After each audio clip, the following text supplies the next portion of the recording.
ભાગીદારી પેઢીના વાર્ષિક હિસાબો એમાં સ્વાધ્યાયનો ક્વેશ્ચન નંબર 10 શીખવા જઈ રહ્યા છે।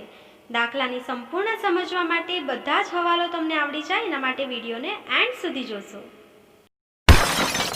દાખલાને શરૂ કરતા પહેલા તમારી ટેક્સ્ટબુકમાં સ્વાધ્યાયનો ક્વેશ્ચન નંબર 10 ઓપન કરી લેજો અને પેન્સિલને સાથે રાખજો। અને કુશ એક પેઢીના ભાગીદારો છે। તેઓ 60% નફો 3:2 પ્રમાણમાં અને બાકીનો જે નફો છે તે 2:1 પ્રમાણમાં વહેંચે છે। નીચે આપેલા પેઢીના તારીખ 31/3/17 રોજના કાચા સરવૈયા અને હવાલા પરથી પેઢીનું નફા નુકસાન ફાળવણી ખાતું અને ભાગીદારોના ચાલુ ખાતા તથા પાકું સરવૈયું તૈયાર કરો। તો દાખલામાં તમે જોઈ શકો છો અહીંયા તમને કાચું સરવૈયું અને હવાલાઓ આપી દેવામાં આવેલા છે। તેના પરથી નફા નુકસાન ફાળવણી ખાતું, ભાગીદારોના ચાલુ ખાતા અને પાકું સરવૈયું આ ત્રણ વસ્તુ જ બનાવવાની છે। ક્લિયરલી દાખલામાં કહી દીધું છે। ક્લિયર? તો શરૂ કરીશું દાખલો। ફાળવણી ખાતું ક્લિયર। પહેલું ખાતું કયું બનાવવાનું છે? નફા નુકસાન ફાળવણી ખાતું ક્લિયર કીધેલું જ છે ક્વેશ્ચનમાં। તો લવ અને કુશનું તારીખ 31/3/17 રોજ પૂરા થતા વર્ષનું નફા નુકસાન ફાળવણી ખાતું અહીંયા બનાવી દીધું છે। ત્યાર પછી તમને ક્લિયરલી દાખલામાં કીધેલું છે ચાલુ ખાતા બનાવવાના છે। તો નફા નુકસાન ફાળવણી ખાતા પછી જે ખાતું બનશે તે ભાગીદારોના ચાલુ ખાતા હશે, જે મેં અહીંયા બનાવી દીધેલા છે। ત્યાર પછી પેજ નંબર 2 પર જઈશું આપણે। પેજ નંબર 2 પર લવ અને કુશની ભાગીદારી પેઢીનું તારીખ 31/3/17 રોજનું પાકું સરવૈયું મેં બનાવી દીધેલું છે। હવે તમને ખ્યાલ જ છે જે હેડિંગ્સ છે, મૂડી દેવા બાજુ મૂડી ખાતા, ત્યાર પછી ચાલુ ખાતા હોય તો ચાલુ ખાતા લખવાના છે, મેં લખી દીધેલા છે। ત્યાર પછી અનામત અને વધારો, બિન ચાલુ દેવા અને ચાલુ દેવા, ત્યાર પછી મિલકત લેણા બાજુ બિન ચાલુ મિલકતો, સ્થિર મિલકતો, રોકાણો અને ચાલુ મિલકતોના હેડિંગ તમારે બનાવી લેવાના છે। ક્લિયર? તો હવે આપણે આપણા થર્ડ પેજ તરફ જઈશું। તો પેજ નંબર 3 જે છે તે આપણું વર્કિંગ નોટ્સનું છે। તો હવાલા વાંચતા જઈશું અને શરૂ કરીશું ક્વેશ્ચન નંબર 10। હવાલા નંબર 1, મૂડી પર 6% અને ઉપાડ પર 10% વ્યાજ ગણવાનું છે। તો ક્લિયરલી આપણે ફટાફટ એને અહીંયા ગણી લેશું। હવાલા નંબર 1, મૂડી પર વ્યાજ 6%। મૂડી પર વ્યાજ કેટલું ગણવાનું છે? 6%। ક્લિયર? તો દાખલામાં ચેક કરી લઈશું। લવ અને કુશની મૂડી આપણને આપી દેવામાં આવેલી છે, બ્રેકેટમાં કંઈ પણ આપવામાં આવેલું નથી, તો ડાયરેક્ટલી આપણે 6% ગણી લેવાના છે। તો અહીંયા હું લખી લઈશ લવ અને કુશ। ક્લિયર? તો મૂડી પર વ્યાજ જે છે તે લવ એની મૂડી આપણે ચેક કરવાની છે। જમા બાજુ આપણને આપેલા છે કેટલા રૂપિયા છે? 1,20,000 રૂપિયા। તો આપણે અહીંયા લખતા જઈશું 1,20,000 રૂપિયા। અને કુશની મૂડી જે છે તે જમા બાજુ આપણને આપેલી છે કેટલી છે? 80,000 રૂપિયા। ક્લિયર? કેટલા ટકા વ્યાજ ગણવાનું છે? 6%। તો અહીં આપણે લખી લઈશું 6%। બરાબર? તો 1,20,000 ગુણ્યા 6% કરીશું એટલે જવાબ કેટલા આવી જશે? 7,200। અને 80,000 ના 6% કરીશું એટલે જવાબ કેટલા આવશે? 4,800। ક્લિયર? મૂડી પર વ્યાજની બે અસર ક્યાં થાય? આ બંને જે રકમ છે એની બે અસર તમને ખબર જ છે। મૂડી પર વ્યાજ જે છે તે મૂડી કે ચાલુ ખાતામાં જમા થાય। ક્લિયર? તો અહીંયા તમે શું બનાવેલું છે? મૂડી ખાતું કે ચાલુ ખાતું? તો અહીંયા તમે ચાલુ ખાતું બનાવેલું છે। તો ચાલુ ખાતાની જમા બાજુ, બરાબર, અને નફા નુકસાન ફાળવણીમાં ઓપોઝિટ કરવાનું, નફા નુકસાન ફાળવણીમાં ઉધાર। ક્લિયર? ચાલુ ખાતે જમા કરો તો નફા નુકસાન ફાળવણીમાં શું થાય? ઉધાર થાય। ક્લિયર? ચાલો એ જ રીતે ઉપાડ પર વ્યાજ ગણવાનું છે। તો અહીંયા હું લખી લઈશ ઉપાડ પર વ્યાજ કેટલા ટકા ગણવાનું છે? 10%। તો આપણે અહીંયા લખી લઈશું ઉપાડ પર વ્યાજ 10%। લવ અને કુશ, તો ઉપાડ જે છે લવનો તે તમને ઉધાર બાજુ આપેલો છે, કેટલો છે? 40,000। અને કુશનો જે ઉપાડ છે એ તમને આપેલો છે કેટલો? 12,000। 40,000 અને 12,000 ગુણ્યા કેટલા ટકા? 10%। 40,000 ના 10% કેટલા થાય? 4,000 અને 12,000 ના 10% કેટલા થશે? 1200। આપણે ડાયરેક્ટલી પણ દાખલામાં ગણી શકીએ છીએ, પણ જેને નથી આવડતા હવાલા હજુ તેના માટે હું આ બધું એક્સપ્લેન કરું છું। ક્લિયર? ચાલો, તો આની અસર ક્યાં થાય? તો ઉપાડ પર વ્યાજ મૂડી કે ચાલુ ખાતામાં ઉધાર બાજુ જ લખાય, હે ને? અહીંયા આપણે કયું ખાતું બનાવેલું છે? ચાલુ ખાતું। તો ચાલુ ખાતાની ઉધાર બાજુ, ચાલુ ખાતે જો ઉધાર કરો તો નફા નુકસાન ફાળવણીમાં ઉપર શું થાય? ઓપોઝિટ, એટલે શું કરવાનું? જમા। તો અહીં આપણે લખી લઈશું નફા નુકસાન ફાળવણી ખાતે જમા। ક્લિયર? ચાલો, તો મૂડી અને ઉપાડ પર લખી લેજો હવાલા નંબર 1. ક્લિયર? ચાલો, હવે આપણે નેક્સ્ટ સેકન્ડ હવાલો જોઈશું. ચાલુ ખાતાની શરૂની બાકી પર 10% લેખે વ્યાજની જોગવાઈ કરો. ક્લિયર? ચાલો, તો અહીંયા આપણે લખી લઈશું હવાલા નંબર 2. ચાલુ ખાતાની બાકી પર વ્યાજ.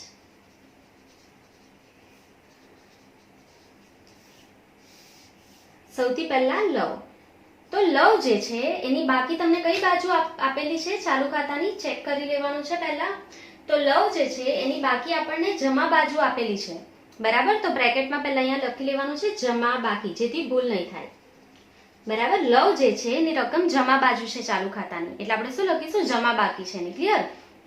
તો લવ જે છે એની રકમ જમા બાજુ કેટલી આપેલી છે?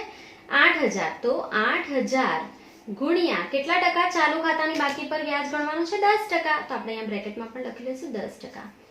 તો 8000 ગુણ્યા 10% એટલે જવાબ કેટલા આવી જશે તમારો? 800 રૂપિયા. ક્લિયર? 800 રૂપિયા. હવે આની બે અસર ક્યાં થાય? તો અહીંયા જો લવ જે છે એની ચાલુ ખાતાની કઈ બાકી છે? જમા બાકી. જો એની ચાલુ ખાતાની જમા બાકી હોય તો એનું વ્યાજ પણ ક્યાં લખાય? ચાલુ ખાતાની જમા બાજુ જ લખાય. તો અહીંયા હું લખું છું ચાલુ ખાતે જમા. ચાલુ ખાતે જો જમા કર્યું તો ઉપર નફા નુકસાન ફાળવણી ખાતામાં ઓપોઝિટ થાય, એટલે શું થાય? ઉધાર.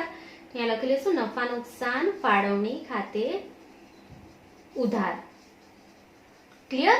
ચાલો, એ જ રીતે હવે આપણે કુશ જે છે એની બાકી પર વ્યાજ ગણી લઈશું.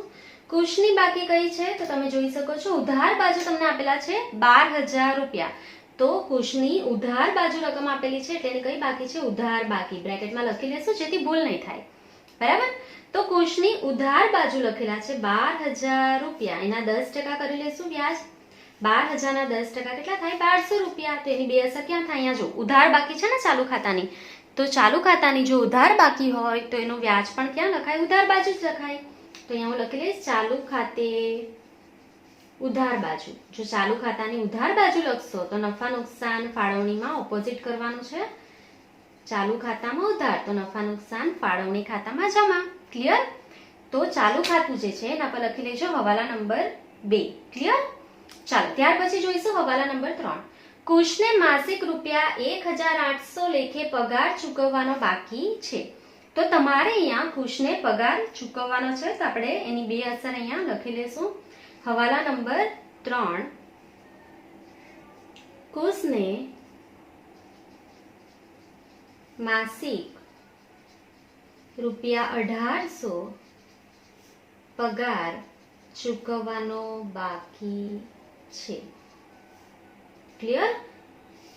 હવે જો કુશને માસિક 1800 પગાર ચૂકવવાનો બાકી હોય તો વાર્ષિક કેટલો થાય તે આપણે ગણવો પડે ને. તો અહીંયા આપણે લખી લઈશું માટે કુશનો વાર્ષિક પગાર બરાબર કેટલો થાય? 1800 ગુણ્યા 12. 1800 એક મહિનાનો એને પગાર ચૂકવવાનો છે કેટલો? 1800. તો 12 મહિનાનો કેટલો થાય તે શોધીએ છીએ આપણે અહીંયા. તો કઈ રીતે શોધાય? 1800 ગુણ્યા 12 માસ. બરાબર? એટલે કે વાર્ષિક એને કેટલો પગાર ચૂકવવાનો છે? તો 1800 ગુણ્યા 12 કરી લેશું આપણે. 1800 ગુણ્યા 12 માસ. તો જવાબ આવી જશે 21600. જો કુશને એક માસનો 1800 રૂપિયા પગાર ચૂકવવાનો હોય તો 12 માસનો કેટલો ચૂકવાય? 21600. એની બે અસર ક્યાં થાય? તો એવું વિચારો, કુશને પગાર આપવાના, કુશ આપણો ભાગીદાર છે, એને પગાર આપવાનો છે, તેના માટે આવક કહેવાય ને. તો આવકની કઈ બાકી હોય? જમા. તો અહીંયા કયું ખાતું છે? ચાલુ ખાતું. તો ચાલુ ખાતે જમા. જો મૂળું ખાતું હતે તો તેમાં જમા કરતે. ચાલો, અહીંયા ક્યાં થાય? ચાલુ ખાતે જમા. હવે ચાલુ ખાતે જમા કર્યું તો નફા નુકસાન ફાળવણી ખાતામાં શું થાય? ઉધાર. કારણ કે આપણા માટે એટલે કે પેઢી માટે તો એ ખર્ચ છે એને પગાર ચૂકવવાનો. ક્લિયર? તો આપણો હવાલા નંબર 3 અહીંયા કમ્પ્લીટ થઈ ગયો છે. ક્લિયર? ચાલો, ત્યાર પછી હવાલા નંબર 4. ઉપરના હવાલાઓ નાખ્યા પછી વધતા નફા પર કુશને 10% લેખે કમિશન આપવાનું છે. આ જે છે તે હવાલો આપણે જ્યારે બધી એન્ટ્રી કરી લઈશું ત્યાર પછી જ થશે, અત્યારે થશે નહીં. બરાબર? ચાલો, તો દાખલામાં છુપા હવાલો જોઈ લઈશું. કોઈ પણ છે છુપા હવાલાઓ? તો સ્ટોક એના બ્રેકેટમાં લખેલું છે, પણ એ તો આખરનો સ્ટોક કહેવાય એટલે એ હવાલો નથી. એના સિવાય આપણે ચેક કરી લઈશું. કોઈ પણ બ્રેકેટમાં કંઈ પણ લખેલું હોય તેવું છે નથી. અને આપણે ચેક કરી લઈશું કોઈ પણ ભાગીદારની લોન છે દાખલામાં, લવ કે કુશની લોન. તો લવ અને કુશની પણ કોઈ લોન દેખાતી નથી દાખલામાં, એટલે એ પણ હવાલો નથી. ક્લિયર? ચાલો, તો આપણા હવાલા અહીંયા કમ્પ્લીટ થઈ ગયા છે. હવે શરૂ કરીશું આપણે કાચા સરવૈયામાં. સૌથી પહેલા આપેલું છે લવની મૂડી અને ઉપાડ. તો મૂડી અને ઉપાડ ક્યાં લખાય? મૂડી ખાતા અહીંયા બનાવેલા નથી, બરાબર. આપણે બનાવેલા છે ચાલુ ખાતા, બરાબર. તો મૂડી જે છે તે સ્થિર મૂડી છે, એને આપણે ક્યાં લખી લઈશું? ડાયરેક્ટલી પાકા સરવૈયામાં લખી લઈશું. ક્લિયર? તો પાકા સરવૈયામાં આપણે મૂડી ખાતાના હેડિંગ લખેલા છે, તેમાં આપણે લખી લઈશું લવ અને કુશ. ક્લિયર? મૂડી ખાતાની હંમેશા જમા બાકી જ હોય છે, તો લવની જમા બાજુ આપણે જોઈ લઈશું. મૂડી ખાતામાં કેટલા રૂપિયા છે? 1,20,000. અને કુશના જે છે તે કેટલા છે? 80,000 રૂપિયા. બંનેનો સરવાળો આપણે આઉટર કોલમમાં લખી લઈશું. 1,20,000 વત્તા 80,000 એટલે 2 લાખ રૂપિયા. ક્લિયર? ચાલો, ત્યાર પછી ઉપાડ આપવામાં આવેલો છે, તો ઉપાડ ક્યાં લખાય? તો ચાલુ ખાતાની ઉધાર બાજુ. તો ચાલુ ખાતામાં જઈશું. ચાલુ ખાતામાં ઉપાડ લખતા પહેલા આપણે ચાલુ ખાતાની બાકી લખવી પડશે, ત્યાર પછી જ ઉપાડ લખી શકશું. ક્લિયર? તો પહેલા આપણે બાકી લખી લઈશું. નીચે જ જો ચાલુ ખાતાની બાકી આપી દીધેલી છે લવ અને કુશની. જમા બાજુ લવની આપેલી છે, તો જમા બાજુ જશું. ચાલુ ખાતાની લખી લઈશું તારીખ 1/4/2016. શરૂઆતની તારીખ લખી લીધેલી છે. શું લખીશું? બાકી આગળ લાવ્યા. ક્લિયર? બાકી આગળ લાવ્યા. જે લવ છે એની કેટલી આપેલી છે? 8,000 રૂપિયા. ક્લિયર? કુશ જે છે એની ઉધાર બાજુ બાકી આપેલી છે, તો અહીંયા લખી લઈશું 1/4/16. બાકી આગળ લાવ્યા. ક્લિયર? ચાલો, કેટલા રૂપિયા છે એના? 12,000 રૂપિયા. બરાબર. તો આપણે કુશમાં લખી લઈશું 12,000 રૂપિયા. હવે આપણે ઉપાડ લખી શકીએ છીએ. ઉપાડ જે છે તેની કઈ બાકી હોય? ઉધાર. તો ચાલુ ખાતામાં ઉધાર બાજુ લખાશે ઉપાડ. તારીખ 31/3/17 ઉપાડ ખાતે. ચાલો, ઉપાડ જે છે તે આપણને આપી દીધેલો છે. કેટલો છે? તો તમે જોઈ શકો છો ઉધાર બાજુ કેટલા રૂપિયા આપેલા છે. લવના 40,000 રૂપિયા અને કુશ જે છે એના કેટલા આપેલા છે? 12,000 રૂપિયા. ક્લિયર? ચાલો, હવે આગળ જતા પહેલા હવાલા નંબર 1 અને 2 કમ્પ્લીટ કરવાનો છે. વર્કિંગ નોટ્સમાં જોયા વગર હું તમને અત્યારે શીખવાડું છું. તો કઈ રીતે કરીશું? તો તમે હવાલા નંબર 1 વાંચો. મૂડી પર 6% વ્યાજ. મૂડી, અગર આ મૂડી ખાતું હતે તો મૂડીની જમા બાજુ બાકી લખેલી હતી, તેનો વ્યાજ પણ ક્યાં લખાય? જમા બાજુ જ લખાય. તો અહીંયા આપણે તારીખ લખી લઈશું 31/3/17. મૂડી પર વ્યાજ ખાતે. બરાબર. કેટલા ટકા? 6%. બરાબર. તો મૂડી જે છે તે કેટલી છે? 1,20,000 લવની. એના 6% આપણે કરેલા, તો કેટલો જવાબ આવેલો? 7,200. અને કુશની જે મૂડી છે તે 80,000 હતી. 80,000 ના 6% કેટલા થાય? 4,800. ક્લિયર? હવે આની ઓપોઝિટ એન્ટ્રી અહીંયા વિરુદ્ધ દિશામાં આપી દેવાની છે. એક લાઈન છોડી દેવાની છે અને લખી લેવાનું છે મૂડી પર વ્યાજ. ચાલો, બે ભાગીદાર છે લવ અને કુશ. તો લવ જે છે એના 7,200 અને કુશ જે છે એના આવેલા છે 4,800. આ બંનેનો આપણે સરવાળો કરી લઈશું, તો કેટલા આવી જશે આઉટર કોલમમાં? 12,000 રૂપિયા. ક્લિયર? ચાલો, તો આ પહેલી એન્ટ્રી થઈ ગઈ છે. હવે જોવાનું છે ઉપાડ પર 10% વ્યાજ ગણવાનું છે. તો ડાયરેક્ટ આપણે ગણીશું ઉપાડ પર 10%. તો અહીંયા લખી લઈશું 31/3/17. આખરની તારીખે લખાય 31/3/17. ઉપાડ પર વ્યાજ ખાતે. કેટલા ટકા આપવાનું છે ઉપાડ પર વ્યાજ? 10%. તો અહીંયા લખેલી જ છે રકમ. ઉપાડ કેટલો છે? 40,000. એના 10% અહીંયા લખી લઈશું કેટલા? 4,000. અને અહીંયા 12,000 ના 10% એટલે 1200. થઈ ગયું? હવેની ઓપોઝિટ એન્ટ્રી નફા નુકસાન ફાળવણી ખાતામાં આપી દેવાની છે. તો આપણે અહીંયા લખી લઈશું ઉપાડ પર વ્યાજ. ઉપાડ પર વ્યાજ લવ અને કુશ. તો લવ જે છે એના 4,000 અને કુશ જે છે એના કેટલા રૂપિયા છે? 1200 રૂપિયા. તો 4,000 વત્તા 1,200 એટલે આઉટર કોલમમાં કેટલા આવી જશે? 5,200 રૂપિયા. ક્લિયર? હવાલા નંબર 1 આપણો કમ્પ્લીટ થઈ ગયો છે અને ટીક કરી લેજો. બે એન્ટ્રી આપણે કમ્પ્લીટ કરી દીધી છે. હવે હવાલા નંબર 2, ચાલુ ખાતાની શરૂની બાકી પર 10% લેખે વ્યાજ ગણવાનું છે. હવે ખૂબ જ ઈઝી છે. હવે અહીંયા જો ચાલુ ખાતું જે છે એની બાકી બંને તરફ છે. લવ જે છે એની જમા બાકી છે ને, બરાબર. લવની જમા બાકી છે, એનું વ્યાજ જમા બાજુ જ લખાય. તો આપણે અહીંયા લખી લઈશું 31/3/17. ચાલુ ખાતાની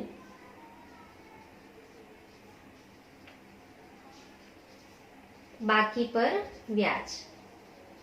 કેટલું ગણવાનું છે? 10%. બરાબર. જમા બાકી છે લવની, એનું વ્યાજ જમા બાજુ જ લખાય, તો 8,000 ના 10% કેટલા આવશે? 800. તો અહીંયા આપણે લખી લઈશું 800 રૂપિયા. એની ઓપોઝિટ એન્ટ્રી અહીંયા કરી લેવાની. બરાબર. શું લખશું? ચાલુ ખાતાની જમા બાકી પર વ્યાજ. ચાલુ ખાતાની જમા બાકી પર વ્યાજ. બ્રેકેટમાં કોણ છે? લવ. લવનું વ્યાજ છે આ. કેટલા રૂપિયા? 800 રૂપિયા. ક્લિયર? આટલી સમજ પડી ગઈ. હવે કુશ જે છે તે ઉધાર બાજુ છે, તો ઉધાર બાજુ એની બાકી છે, તો એનું વ્યાજ ઉધાર બાજુ જ લખાય. તો આપણે અહીંયા લખી લઈશું 31/3/17 ચાલુ ખાતાની બાકી પર વ્યાજ 10%. ચાલો, તો કુશ જે છે એના 12,000 છે, 12,000 ના 10% કરીશું એટલે કેટલા આવશે? 1200 રૂપિયા. એની ઓપોઝિટ એન્ટ્રી અહીંયા કરી દેવાની છે. શું લખશું? ચાલુ ખાતાની ઉધાર બાકી પર વ્યાજ. ઉધાર બાકી પર વ્યાજ. બ્રેકેટમાં કોણ છે? ઉધાર બાકીમાં કુશ. કેટલા રૂપિયા? 1200 રૂપિયા. ક્લિયર? આ ખૂબ જ ઈઝી હતું. તો આ તમારો હવાલા નંબર 2 પણ કમ્પ્લીટ થઈ ગયો છે. હું તમને વર્કિંગ નોટ્સમાં બતાવી દઈશ. તો આ જે છે મેં તમને વર્કિંગ નોટ્સમાં પણ શીખવાડેલું હતું, જેને ડાયરેક્ટલી આવડે એને ડાયરેક્ટ કરવાનું છે, જેને નહીં સમજ પડે તે વર્કિંગ નોટ્સમાંથી શીખી શકે છે. તો આપણો હવાલા નંબર 1 અને 2 કમ્પ્લીટ થઈ ગયો છે. મેં અહીંયા ટીક કરી દીધું છે, તમે પણ ટીક કરી લેજો ટેક્સ્ટબુકમાં. ક્લિયર?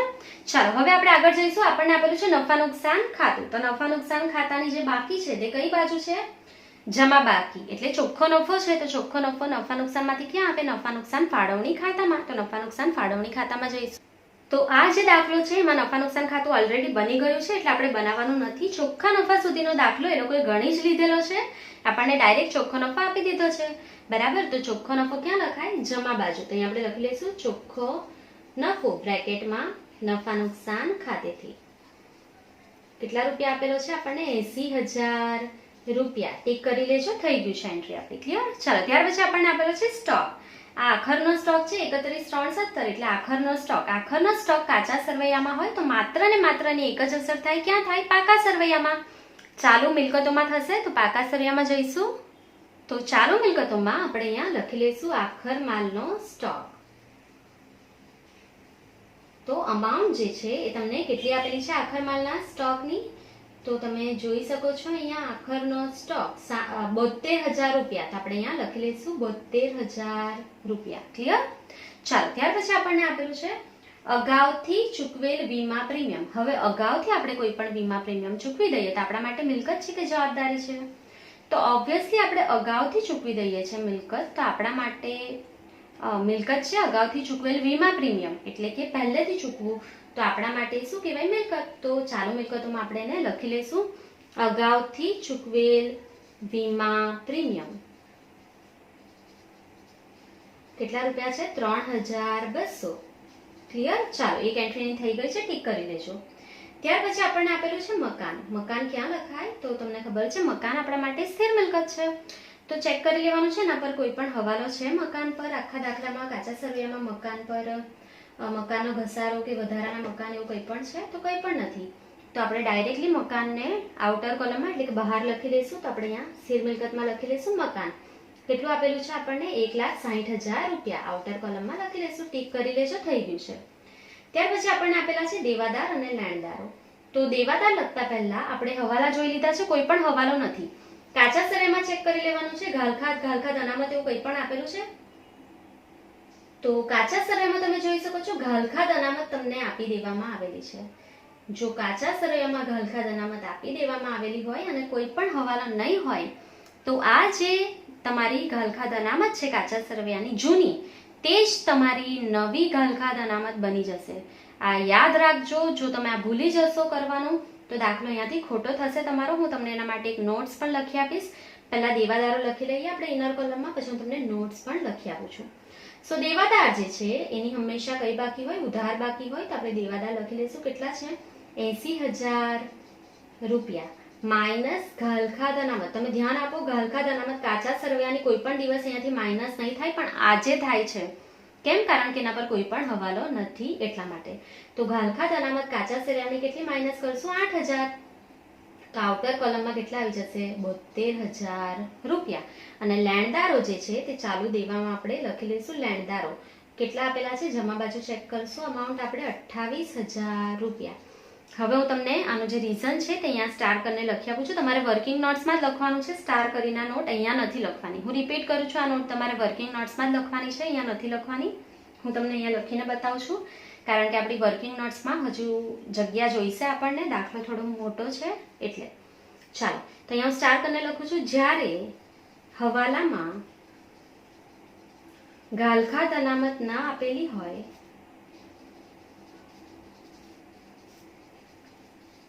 માત્ર કાચા સરવૈયામાં જ ગાલખાત અનામત હોય તો કાચા સરવૈયાની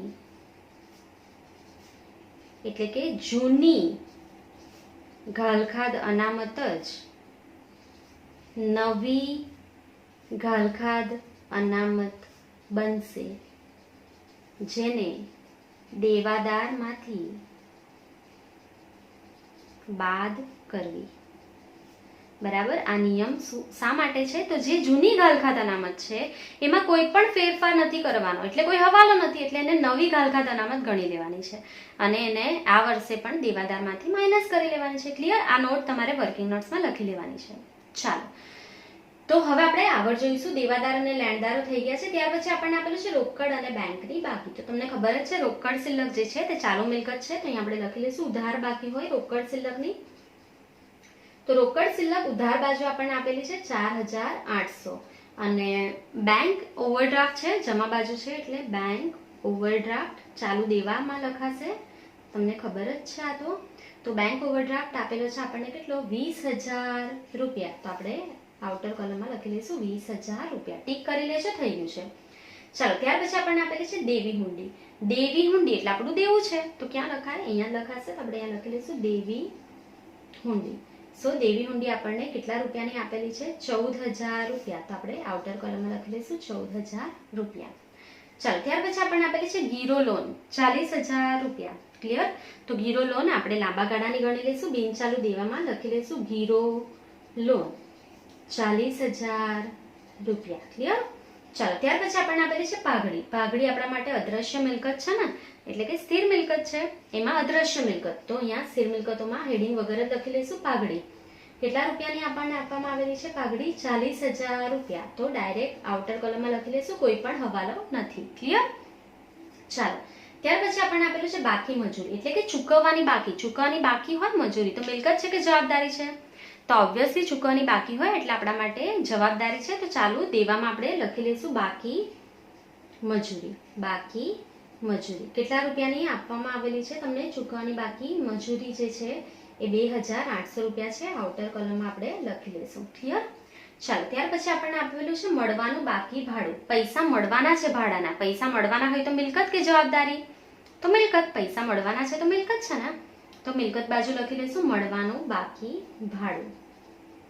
મળવાનું બાકી ભાડું કેટલા રૂપિયા મળવાના બાકી છે? 1,600 રૂપિયા. ક્લિયર? ચાલો, ત્યાર પછી છે અગાઉથી મળેલ કમિશન. તમને પહેલેથી પૈસા મળી જાય તો મિલકત કે જવાબદારી? તો હંમેશા મેં તમને આગળ હવાલાઓ શીખવાડેલા ત્યારે પણ મેં તમને કીધેલું હતું કે જ્યારે તમને કોઈ પણ પૈસા અગાઉથી મળી જાય છે તો એ તમારા માટે જવાબદારી છે. જે કામ માટે તમને પૈસા મળેલા છે એ કામ તમારે પૂરું કરવાની જવાબદારી બને છે. એટલે હંમેશા યાદ રાખજો કે જ્યારે પણ તમને અગાઉથી પૈસા મળે છે કોઈ પણ વસ્તુ માટે તો એ કામ પૂરું કરવાની જવાબદારી તમારી છે. એટલે ચાલુ દેવામાં લખાશે અગાઉથી મળેલ કમિશન. અગાઉથી મળેલ કમિશન. આ કમિશન જો વેચાણ માટે મળેલું હોય તો વેચાણ કરવાની આપણી જવાબદારી છે. ક્લિયર? એટલે આપણે દેવામાં લખીએ છીએ. કેટલા રૂપિયા છે? 800 રૂપિયા. ચાલો, ટીક કરી દેજો, થઈ ગયું છે. ત્યાર પછી ગાલખાત અનામત થઈ ગયું છે. ત્યાર પછી આપેલું છે પેટન્ટ્સ. પેટન્ટ્સ આપણા માટે અદ્રશ્ય મિલકત છે, તો અહીંયા લખી લઈશું સ્થિર મિલકતોમાં પેટન્ટ્સ. ચાલો, એની અમાઉન્ટ કેટલી આપેલી છે આપણને? 12,000 રૂપિયા. આપણે આઉટર કોલમમાં લખી લઈશું. ત્યાર પછી છે ફર્નિચર. ફર્નિચર આપણા માટે સ્થિર મિલકત છે, તો સ્થિર મિલકતોમાં આપણે લખી લઈશું ફર્નિચર. ચાલો, કેટલા રૂપિયા છે? 24,000 રૂપિયા. કોઈ હવાલો નથી એટલે આઉટર કોલમમાં લખી લીધું છે. તો અહીંયા આપણે કાચા સરવૈયાની બધી વિગતો કમ્પ્લીટ કરી લીધેલી છે. હવે આપણે શું કરવાનું છે? હવાલા ચેક કરી લઈશું વર્કિંગ નોટ્સમાં કયા હવાલા બાકી છે.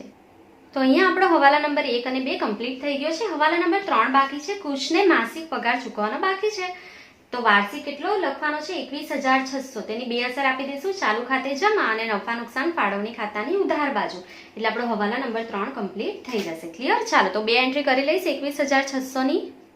તો ચાલુ ખાતાની જમા બાજુ લખી લઈશું આપણે પગાર ખાતે, તારીખ 31/3/17 પગાર ખાતે, બરાબર. 21,600 આપણે કુશને ચૂકવવાના છે. તો કુશના ખાનામાં આપણે લખી લઈશું 21,600.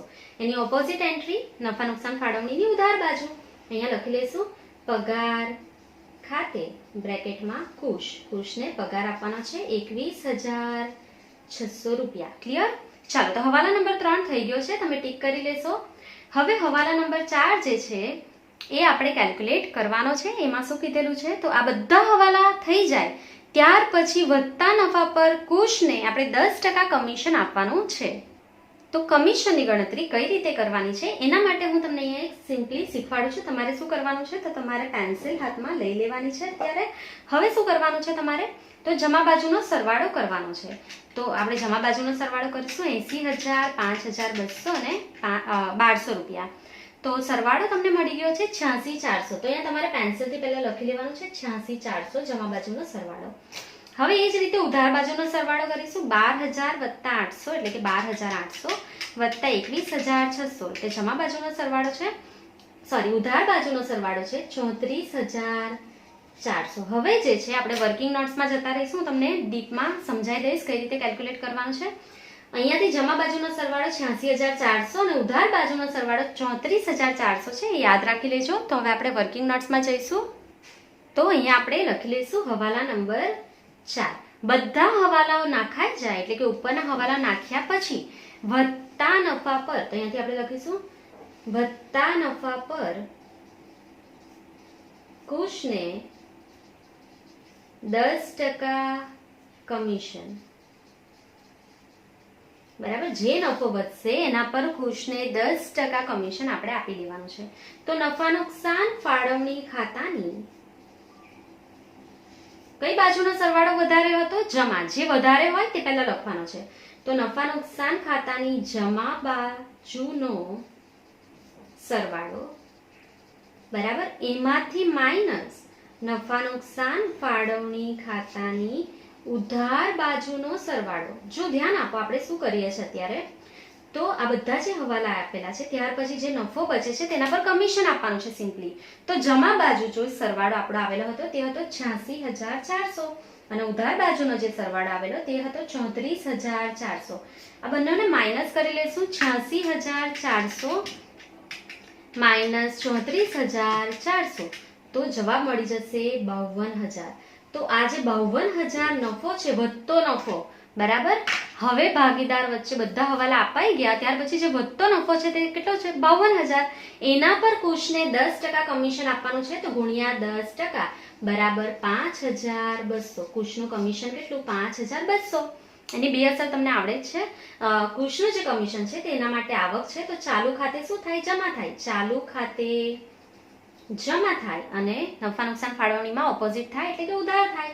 તો લખી લઈશું નફા નુકસાન ફાળવણી ખાતે ઉધાર. નફા નુકસાન ફાળવણીમાં ઉધાર થાય અને ચાલુ ખાતે જમા થાય. તો આપણે લખી લઈશું 5,200. અહીંયા હું ટીક કરી લઉં છું, તમારે પહેલેથી નથી કરવાનું. અત્યારે હું એની બે એન્ટ્રી કરી દઈશ. 5,200. કોનું કમિશન? કુશનું કમિશન. તો હવે આપણે ચાલુ ખાતામાં આવી ગયા છે. કુશનું કમિશન એના માટે આવક છે એટલે જમા બાજુ લખી લઈશું ચાલુ ખાતાની 31/3/17 કમિશન ખાતે કુશના ખાનામાં લખી લેવાના છે કેટલા? 5,200. અહીંયા ઓપોઝિટ સાઈડ કુશનું કમિશન 5,200. ક્લિયર? તો આ તમારું કમિશન ગણાઈ ગયું છે. અહીંયા સમજ પડી ગઈ? હવે સિમ્પલી ખાતાને બંધ કરી દેવાનું છે. તો ખાતાને બંધ કઈ રીતે કરવાનું છે? તો જમા બાજુનો સરવાળો આપણે કરેલો જ છે, એમાં કોઈ પણ એન્ટ્રી આપણે એડ નથી કરી. તો અહીંયાથી આપણે લખી લઈશું વધારે સરવાળો જે છે તે 86,400 છે. 86,400 આપણે બંને તરફ લખી લઈશું. એમાંથી આ બધી રકમો માઇનસ કરી લઈશું. તો 86,400 શોર્ટકટમાં કરવું હોય તો આ રકમ પહેલા માઇનસ કરી લેવાની. 34,400 અને એક્સ્ટ્રા એન્ટ્રી કરી તે 5,200 ની હતી, માઇનસ કરી દેજો. તો તમને અહીંયા વહેંચણી પાત્ર નફો મળી જશે કેટલો? 46,800. તો અહીંયા આપણે લખી લઈશું વહેંચણી પાત્ર નફો. વહેંચણી પાત્ર નફો કેટલા આવેલો છે? 46,800. બ્રેકેટમાં લખી લેવાનું. ક્યાં લઈ જવાના? ચાલુ ખાતામાં. ત્યાં લખી લઈશું ચાલુ ખાતે. હવે આ જે નફો છે તે બે જણ વચ્ચે વેચાઈ જશે, લવ અને કુશ વચ્ચે. તો નફા નુકસાનનું પ્રમાણ આપણે ચેક કરી લેવાનું છે. તો તમને એવું કીધેલું છે તેઓ 60% નફો 3:2 ના પ્રમાણમાં વેચે છે અને બાકીનો જે નફો છે તે 2:1 ના પ્રમાણમાં વેચે છે. તો ઓબ્વિયસલી પાછાનું કેલ્ક્યુલેશન કરવું પડશે. તો 86,800 ને આપણે વેચવાના છે લવ અને કુશ વચ્ચે. તો વર્કિંગ નોટ્સમાં જઈને વેચી લેશું આપણે. તો વર્કિંગ નોટ્સમાં આપણે અહીંયા સ્ટાર કરીને લખી લેશું વહેંચણી પાત્ર નફાની ગણતરી. વહેંચણી પાત્ર નફાની ગણતરી. તો તમને અહીંયા કહેવામાં આવેલું છે કે લવ અને કુશ જે છે તે 60% નફો, પહેલા આપણે લખી લઈશું વહેંચણી પાત્ર નફો જે છે તે આપણો કેટલો આવેલો હતો? 46,800. આપણો નફો કેટલો છે? 46,800. તેમાં તમને બે ભાગ પાડવા કીધેલા છે. એમાં તમને એવું કીધેલું છે કે 60% નફો. તો જે 60% નફો છે એ નફો લવ અને કુશ 3:2 ના પ્રમાણમાં વેચે છે. 3:2 ના પ્રમાણમાં 60% નફો. તો યાદ કરો 60% નફો જો 3:2 ના પ્રમાણમાં વેચતા હોય લવ અને કુશ તો 60%, બાકી કેટલા ટકા રહ્યા હશે અહીંયા? તો 100 માંથી 60 માઇનસ કરી દો તો બાકી કેટલા છે? અહીંયા 40% નફો. તો બાકીના નફા માટે શું કીધેલું છે? બાકીનો જે નફો છે તે લવ અને કુશ 2:1 ના પ્રમાણમાં વેચે છે. તો આ 40% આપણે પાછા બે ભાગ કરીશું. એ જે છે તે 2:1 ના પ્રમાણમાં લવ અને કુશ વેચે છે. ક્લિયર? તો સિમ્પલી 46,800 ગુણ્યા 60%. પહેલા એના 60% કરીશું. 46,800 ના 60% કેટલા આવશે? 28,080. બરાબર. હવે એના 40% કરીશું. 46,800 ગુણ્યા 40%. એટલે જવાબ મળશે આપણને 18,720. ક્લિયર? આપણે સિમ્પલી શું કર્યું? 46,800 એના 60% અને 40% ગણી લીધા. હવે આ જે 60% રકમ આવેલી છે એને 3:2 માં પ્રમાણમાં વેચી દઈએ. તો એનો સરવાળો તમને આવડે છે 3 + 2 એટલે 5 અને 2 + 1 એટલે 3. શોર્ટકટમાં કઈ રીતે વેચશું? તો 28,080 ભાગ્યા 5 ગુણ્યા 3 બરાબર. એટલે તમને લવ જે છે અહીંયા આપણે નામ લખી લઈશું. અહીંયા લવ છે અને અહીંયા આ કુશ છે. બરાબર. અહીંયા લવ છે અને અહીંયા આ કુશ છે. ચાલો તો લવ ને કેટલો મળશે? 3 ના પ્રમાણમાં. તો અહીંયા મળેલા છે 16,448. અહીંયા લખું 16,848. 2 બરાબર એટલે કે 11,232. ક્લિયર? તો બંનેનો જે ભાગ છે નફામાં તે લખી લીધેલો છે. હવે 40% રકમ કેટલી છે? 18,720. એને વેચી લઈએ 2:1 ના પ્રમાણમાં એટલે ભાગ્યા 3 ગુણ્યા 2 બરાબર કેટલો જવાબ આવશે? 12,480 અને 1 બરાબર એટલે 6,240. હવે સિમ્પલી તમારે શું કરવાનું છે? તો લવનો જે રકમ છે, લવ જે છે એની જે રકમ છે એનો આપણે સરવાળો કરી લઈશું અને અહીંયાથી આ કુશની જે રકમ છે એ બેનો સરવાળો કરી લઈશું. ક્લિયર? ચાલો તો લવ જે છે આ બંને લવની રકમ છે તેનો સરવાળો કરી લઈશું. 16,848 વત્તા 12,480 એટલે લવને કેટલા રૂપિયા મળવાના નફામાં? તો અહીંયા આપણને રકમ મળી ગઈ છે 29,328. બરાબર. આ જે રકમ છે તે લવનો સરવાળો. બરાબર. હવે કુશનો સરવાળો કરીશું. તો 11,232 વત્તા 6,240. તો કુશને કેટલા રૂપિયા મળવાના છે? 17,472. એનો સરવાળો ચેક કરી લેવાનો. 46,800 થઈ જવો જોઈએ. લવ અને કુશને જે મળતી રકમ છે એનો સરવાળો 46,800 થઈ જવો જોઈએ. જો નહીં થાય તો આ ખોટું છે. તો ચેક કરી લઈશું. વત્તા 29,328 આવી ગયો 46,800. બંનેનો સરવાળો 46,800 થઈ જવો જોઈએ તો તમારી રકમ રાઈટ છે. ક્લિયર? ચાલો તમે એને વ્યવસ્થિત સ્કેલથી ડ્રો કરીને સમજીને લખજો કારણ કે અહીંયા જગ્યા ઓછી છે એટલે મેં તમને થોડું આ રીતે બતાવ્યું છે અહીંયા. તો તમને અહીંયા મળી ગયું છે લવ જે છે સાઈડ પર હું તમને હજુ એકવાર અહીંયા લખી આપું છું. તો લવને જે નફો મળે છે તે કેટલો છે? 29,328 અને કુશને જે રકમ મળે છે તે 17,472 છે. તો આ જે નફો છે તે આપણે ક્યાં લખી લઈશું? વહેંચણી પાત્ર નફામાં નફા નુકસાન ફાળવણી ખાતામાં લખી લઈશું. તો અહીંયા આપણે જગ્યા રાખેલી છે. લવને જે છે તે કેટલા રૂપિયા નફો મળેલો છે? 29,328 328 અને કુશને મળેલો છે 17,472. સરવાળો આપણે ચેક કરી લીધો છે, 46,800 જ આવશે. ક્લિયર? ચાલો હવેની ઓપોઝિટ એન્ટ્રી ચાલુ ખાતાની જમા બાજુ કરી લઈશું. 31,317 વહેંચણી પાત્ર નફો બ્રેકેટમાં ક્યાંથી લાવ્યા છો? નફા નુકસાન ફાળવણી ખાતેથી. ક્લિયર? ચાલો કેટલા રૂપિયા છે? 29,328 અને 17,472 રૂપિયા. ક્લિયર? ચાલો તો આપણે ચેક કરી લઈશું સરવાળો. ચાલુ ખાતા છે એટલે એની બાકી કોઈ પણ તરફ આવી શકે છે, પર મોસ્ટલી એક તરફ એમ જોશો તમે તો જમા બાજુનો સરવાળો આપણને વધારે દેખાય છે, તો આપણે ચેક કરી લઈશું. લવની જમા બાજુનો સરવાળો 8,000, 7,200, 800, 29,328. તો એનો સરવાળો આવેલો છે 45,328. તમારે પેન્સિલથી ઉપર લખી લેવાનો છે. લવનો સરવાળો કેટલો છે? 45,328. બરાબર. હવે આપણે લવની ઉધાર બાજુનો સરવાળો જોઈ લેશું. તો 40,000 ને 4,000 બે જ રકમ છે. આ કેટલો થશે? 44,000 જ થશે. તો ઓબ્વિયસલી આ રકમ વધારે છે, તો આપણે અહીંયા લખી લઈશું 45,328. 45,328 એમાંથી આ માઇનસ કરી લઈશું. 40,000 અને 4,000 એટલે 44,000 માઇનસ કરશું તો રકમ આપણને મળી ગઈ છે 1,328 રૂપિયા. ચાલો એ જ રીતે કુશની જમા બાજુનો સરવાળો કરી લઈશું. 4,800, 21,600, 5,200, 17,472. તો સરવાળો આપણને અહીંયા મળે છે. આપણે અહીંયા ઉપર લખી લઈશું 49,072. સરવાળો કેટલો છે? 49,072. હવે આપણે ઉધાર બાજુનો સરવાળો જોઈ લઈશું. કઈ બાજુનો વધારે છે તે ચેક કરી લઈશું. 12,000, 12,000, 1200 અને 1200 એટલે સરવાળો આવેલો છે 24,400. પેન્સિલથી તમારે લખી લેવાનો છે. તો જોઈ શકો છો આ 49,000 છે તે વધારે છે. કુશનો જમા બાદનો સરવાળો તો આપણે લખી લઈશું 49,072 બંને તરફ. 49,072 એમાંથી ઉધાર બાદનો સરવાળો માઇનસ કરી લઈશું તો આપણને જવાબ મળી ગયો છે 22,672. ક્લિયર? ચાલો તો અહીંયા આપણને ચાલુ ખાતાની જે બાકી છે તે મળી ગઈ છે. આપણે અહીંયા લખી લઈશું 31,317. બાકી આગળ લઈ ગયા. જેવી રીતે તમને ખબર જ છે કે બાકી આગળ લઈ ગયા કોઈ એક તરફ બી આવી શકે, બંને તરફ પણ આવી શકે છે. ચાલુ ખાતાની કોઈ પણ બાકી હોઈ શકે છે. હવે અહીંયા જો આ ઉધાર બાજુ આવેલી છે બાકી આગળ લઈ ગયાની રકમ, એ જમા બાજુ જશે. પાકા સરવૈયામાં જમા બાજુ કોની હોય? મૂડી દેવાની. તો બ્રેકેટમાં પેન્સિલથી લખી લેવાનું છે મૂડી દેવા બાજુ. તો મૂડી દેવા બાજુ આપણે લવની બાકી 1,328 અને કુશમાં 22,672 લખી લઈશું પાકા સરવૈયામાં જઈને. તો અહીંયા ચાલુ ખાતા આપણે લખેલા જ છે. અહીંયા લખી લઈશું લવ અને કુશ. તો લવની જે બાકી છે તે 1,328 અને કુશની બાકી આવી હતી 22,672. એ બંનેનો સરવાળો આપણે આઉટર કોલમમાં કરી લઈશું. 1,328, 22,672 એટલે 24,000 આઉટર કોલમમાં આપણા આવી જશે. ક્લિયર? તો અહીંયા આપણા બધા હવાલા કમ્પ્લીટ થઈ ગયા છે, પણ ગીરો લોન જે છે એની અમાઉન્ટ 40,000 નીચેની લખાઈ ગઈ છે. ગીરો લોનની જમા બાકી છે 1 લાખ રૂપિયા છે. તો અહીંયા પહેલા એને સુધારી લઈશ. 40,000 નથી, એની બાકી 1 લાખ છે. ક્લિયર? નીચેની અમાઉન્ટ લખાઈ ગઈ હતી. ચાલો તેને સુધારી દીધું છે. હવે આપણે મૂડી દેવા બાજુનો સરવાળો કરી લઈશું.